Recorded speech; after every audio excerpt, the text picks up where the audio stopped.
There are two uses for completion tracking.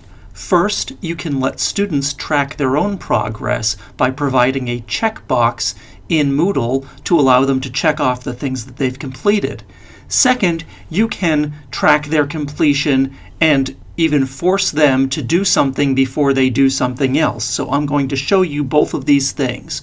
First, we want to turn on completion tracking. So if I go to Administration and I go to Edit Settings, I can scroll down in my course until I go see completion tracking, and I can open that up, and when it says Enable Completion Tracking, I say yes, and I will save and display. And now completion tracking is turned on. So when we go to this dummy module that I've set up here, you'll see that some things have checkboxes next to them to allow students to check them off. And in fact, when we go into student mode, you can see blank checkboxes there. Since I'm in edit mode right now, it doesn't show the blank checkboxes. So those checkboxes showed up. So that's a way that they can just track their own completion, and that's great. But let's say you want to get more sophisticated and you want to track their completion and force them to do something before they do something else. So here I've got this voice thing here that I've used, and so this is a little introduction to something, and I want to make sure that they listen to it before they start doing the reflection. So I've turned completion tracking on already, so that's great.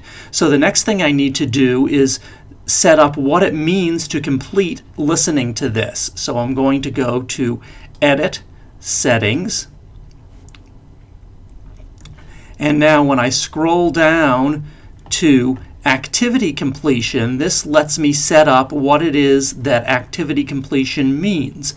By default, students can manually mark the activity completed, and so I can also say do not indicate activity completion, that way they don't have anything to check off, or show activity as complete when conditions are met. And so I'll do that, and I'll set the conditions. The only condition available for this is students must view the activity to complete it, because this is a file. All you can do is view it. If this were a discussion forum, you would have options for how many posts they need and things like that. So I'm going to check that box off. So now they actually have to at least view this. I can't force them to listen to the whole thing, but I can at least force them to look at it before they get the activity completion check mark.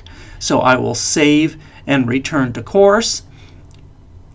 And now that's the first thing. I've just required them. They can only get a check mark when I say they get a check mark rather than checking it themselves. But now I want to force them to have done that before they can do the forum.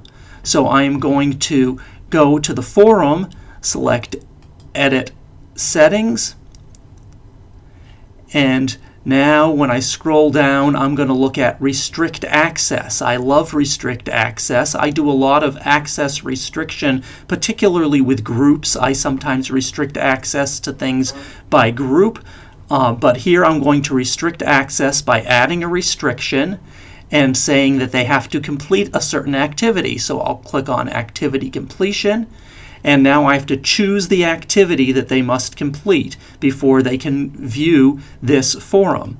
So the activity that they must complete here is this Listen, Father Linane Mission for Grad Programs, and so I'll click that, and that's it. And so now they can't get into this forum until they've at least completed this activity, which in this case means having looked at it. And so I will save and return to the course.